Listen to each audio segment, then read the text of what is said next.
Detroit Lions have officially filled in their final opening on the practice squad by signing edge rusher Andre Carter. Also, today we got to hear from Brad Holmes speaking on the Lions' final roster.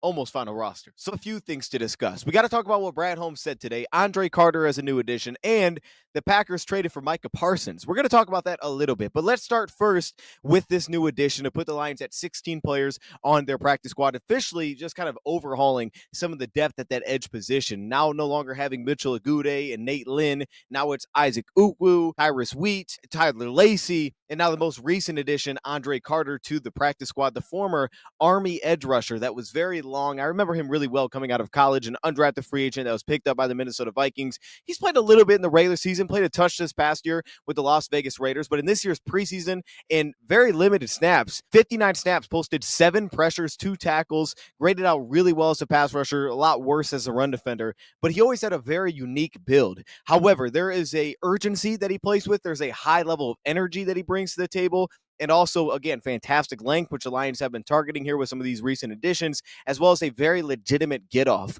which is noticeable as well. You can really see the pass rushing prowess that the Lions are seemingly taking a shot on here. 6'6", 256 pounds. This is a player that showed a lot of juice in this year's preseason. So let's get right into it. First off, the length is noticeable. The first step is very good. And also on top of that, the change of direction is noticeable as well. You see it with the ankle bend that he has, the short area change direction, the short area foot quickness, to change directions against the run, to avoid blocks, to avoid jump sets and pass protection. Really noticeable some of the movement skills that he has. Well, very fast hands as an edge defender as well, quickly to get his hands on as a run defender or as a pass rusher, just incredibly reactive, played very quickly with a wide base as a run defender as well. Now, I had some concerns about his ability to actually set an edge, but he's very fast to position himself, settle himself down. He was an amped up rusher. You could see it in passing downs where he was just amped up to go and take off, and you could see that off the line of scrimmage. He looked like a completely different player when it was an obvious passing down. Transitioned speed to power very well. While again, I didn't think this was overwhelming. You could see that he had a really good sense for how to transition speed to power, get guys off balance, find small openings. Every move that he threw at offensive tackles was very quick. Everything was efficient. Really good quickness within his spin move. The way that he could attack a field, really threaten the top of the rush, really threaten the high side with some of the quickness, the short area quickness, the slight changes of speed to really press upfield to give that sense and quickly transition into the spin move, which was effective. It was very difficult for offensive linemen to get hands on him cleanly because of that. We also saw really quick hands in some of the swim move as well. Some of the sidestepping ability, can completely cross over, cover a lot of depth. One thing that I think will translate here with Andre Carter is potential stunt usage outside to inside, where you can have him loop back inside. I think that skill set translates well. Also, tracking guys down in space should be noticeable. Now, I didn't think he always played with some of the force at the tackle point, but like, oh, he's knocking guys backwards. And even at times, he would just miss tackles. Guys would kind of slip from his grasp. But to go along with a lot of good foot quickness off the ball, you also saw very good stride depth, which kind of sticks to his build a little bit, but he does really jump off the line of scrimmage. He has a little bit of upper body slither, which is similar to some of the pieces that we've added. But again, for his length, for his get off, for his juice, that slither is very helpful as a stunt rusher as well. It keeps offensive tackles really out at arm's length. Does a nice job of not really getting latched onto. Either that's an early sidestep or it's just getting his hands out early, creating some separation, creating distance between him and an offensive lineman to just find a way to try to work second and third effort pass rushing spots. And then as a run defender, I just thought he played with a lot of juice off the ball, a lot of effort to get to the football. Not everything seemed very clean when you saw it about setting the edge. Entry points felt very inconsistent there specifically. Again, I don't know how much force he actually plays with to settle down. His contact balance could also be a problem as a pass rusher, kind of just getting knocked around a little bit if he doesn't avoid blocks cleanly. Chip blocks seemingly kind of could throw him off his path a little bit. But ultimately, even when thrown off his path, he could find small creases to still keep working, get upfield. I mean, Andre's play speed is incredibly noticeable. First off, just look at the juice off the ball here. He's lined up in a 9 technique here, working on the left tackle. You're going to see him fly off the line of scrimmage. You're going to see really good depth, but it's immediate. Now he gets that upfield push after that inside step. Tackle just sets a little bit outside, and that allows the ability to transition some of that speed to power. He presses through that inside hip. He doesn't have to be overwhelmingly physical because of how quickly he can get into this entry point, press that upfield shoulder, that long arm's able to lock out just enough to then slip the block and get upfield. It's a ton of play speed. It's a ton of juice. It's really good depth. Everything's twitchy. And you can notice the awareness with his hands. He was looking for that break point on the right elbow, and then the vision ties in. He's really tall, so he sees the quarterback, and he's very reactive to his move. That's exactly what this is, right? The Lions have had that kind of piece the last few years. This year, it looked like it was going to be Nate Lynn. Last year was James Houston.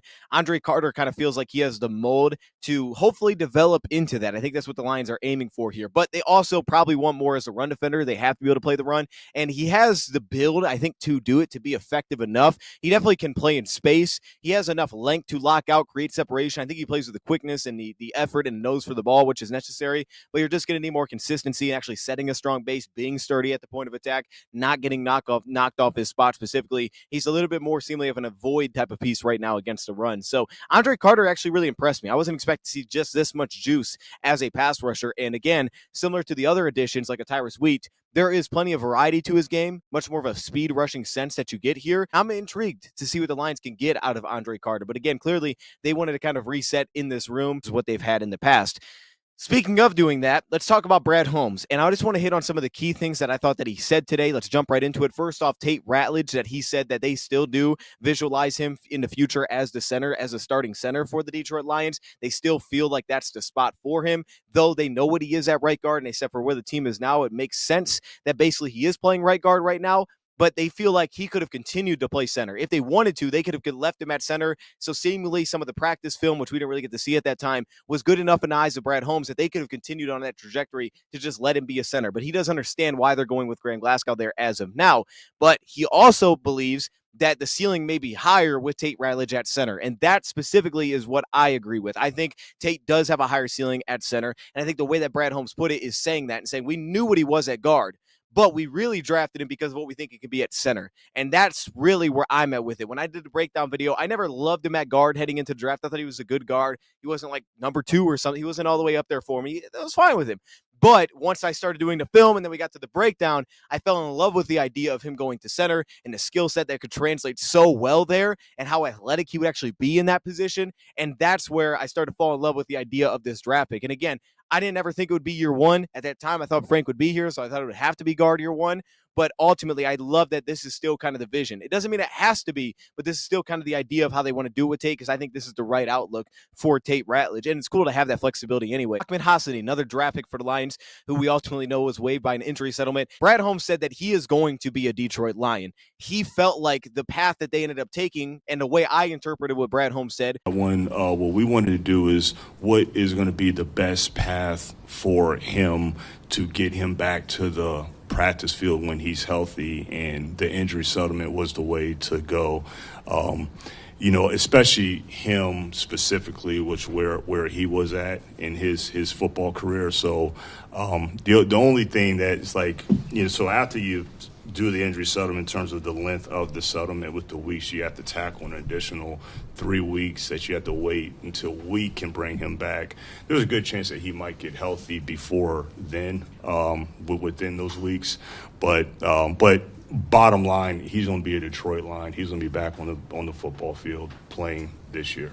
Was essentially looking at it as, based on where he's at as a football player right now, the best path for him is having him in a spot where he can get back onto the practice field. I look at that as you waive him on injury settlement. That way, when he is available to be brought back, gets healthy through that time that you agree to, you wait the 3 more weeks, and he decides to sign back with us, you could essentially sign him back to the practice squad. Has to play immediately. If he comes back from injury and he's ready to go like that, I think eventually that could be the case, depending on how soon that is. I don't know how long the injury settlement is actually set for, but I think this is the right plan with Ahmed, because clearly we see there's a lot of good things. But even back at college, he looks, again, like the guy he did at Boise State. So for that, and that's good, but with that being the case, his pass rush didn't really translate to a level where you're like, oh, that guy's got to be on the field quickly. So he did say he will be on the field as a Lion this year. So maybe eventually they do get him out there.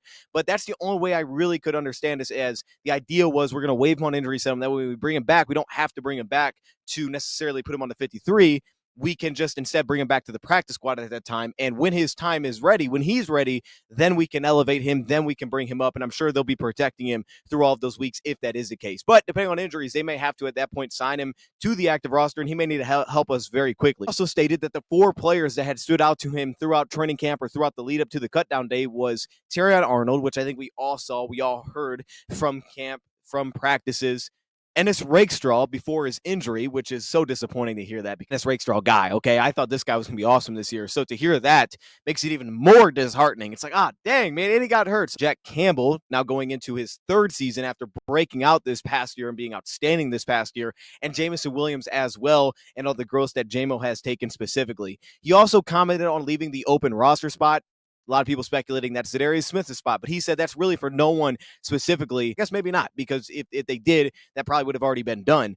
And I do think that it is going to be for Zadarius. I'm not jumping off that. I still believe that's going to be the case. But he said it's for no one specifically. It's just for flexibility. We did the same thing last year, coming in with 52 players. And he also commented on the idea of coming in with 50 players, where he said he liked doing that. He said 50 players made the team.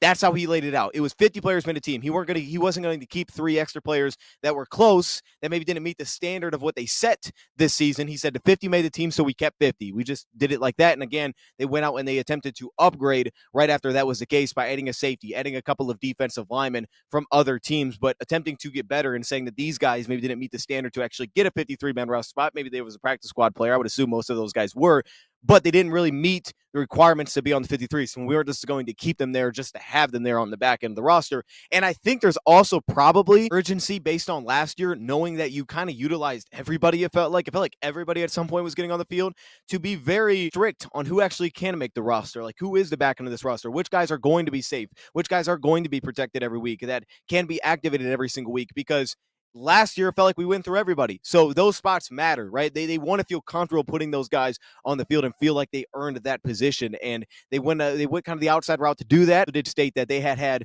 no recent conversations with Zadarius Smith. So we'll just have to wait and see. I think he's ultimately going to sign back. Maybe he doesn't. I think DeMarcus Walker being out there is still very interesting. I think adding Tyrus Wheat and Tyler Lacey does help, specifically Tyrus Wheat, but I think the Lions could still use on their body there. And I'm still intrigued by quarterback. Do they just roll with 2? I thought they'd throw one on the practice squad. As of now, they don't. They don't have a spot for one. So I think that's intriguing as well, to see if eventually maybe that's something that comes available that they're after. Maybe they make a trade for somebody. I mean, they are holding on to one open roster spot.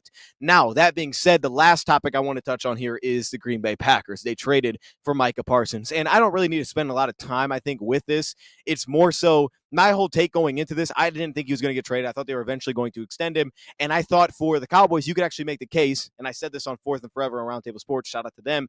I said you could make the case that the way that they are building, and they, obviously a lot of their top talent has been through the draft, right? They draft well, but they aren't very active when it comes to free agency.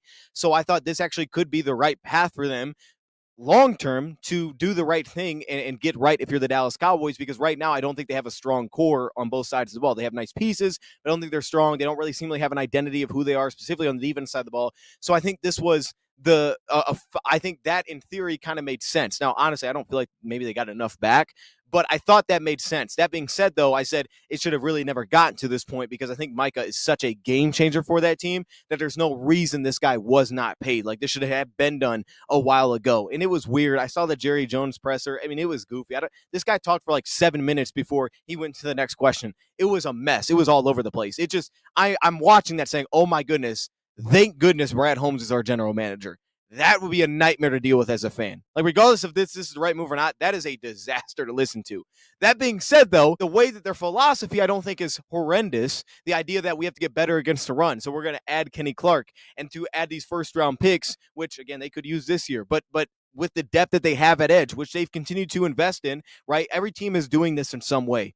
Good teams, or I shouldn't even say good teams, but most teams have to do this in some way, is you have to eventually rely on those high draft picks have to give you production. And in some ways, Green Bay was doing that, and they weren't getting it last year from their defensive line. They weren't getting the pressure from all of these first-round picks up and down the board, so they made the big move. And for them, the biggest issue with the trade, I thought, going in was financially. They were paying a lot of guys on that defensive line, and Kenny Clark was one of them for multiple years, coming off a season that was half as productive as the year before. He's now 30 years old. They had him for multiple years with big money, and it really wasn't a great way out. So I think for Green Bay, they could be looking at this financially as, oh my goodness, we cooked here, because we moved off a guy that financially was in a pretty rough spot for us, that was taking up a lot of our cap. He seemingly was taking a step back in terms of production, and now we're able to move off of him. That saves us in terms of cap, I would assume. I could see where they would make this kind of move, because they aren't getting that production on a lot of their top picks. Now the big concern for them will be, hey, can we continue to be a really good run defensive team after we lose Kenny Clark? Because seemingly, according to the Cowboys, that's why they made this trade, is because they want to get better against the run. And look, for me, when I think of Kenny Clark, I don't even think about the run. I don't think about his ability to stop the run when I think of Clark. He's capable, yes, but I think that's when I think of Harrison Phillips. When I think of Kenny Clark, I think about as an interior rusher. This guy has always been a handful for us. Now, last year he played us really well one game, but he's always been a handful for the Lions. On the interior, he's given us issues as a pass rusher. He gets the one-on-ones on the inside, and he can be a problem when that is the case. That's where I think of Kenny. So as a Lions fan, I'm glad that we don't have to deal with that guy anymore. Continues to play well. Maybe he has like a bounce back season this upcoming year with Dallas. I don't even think about what he does against the run. But that will be the question with Green Bay. And I think from Green Bay's perspective, I don't think this is a bad move. The financial is the biggest issue with it. I don't think trading away 2 first-round picks was crazy. They expect those to be back-end picks. I don't think that was wild. They don't really draft that well in the first round anyway, especially on the defensive front. And for them on the interior, while they're relying on now Carl Brooks, Devontae Wyatt, Colby Wood, and maybe Nazir Stackhouse, so they kept around on the 53, I don't think that's a terrible idea. Obviously, against us, that needs to show up, because if that doesn't stop the run, for the Lions, are going to be in a really good spot, right? I'm not worried about us against the Packers. But overall, the idea of the move, I think, was a fine move.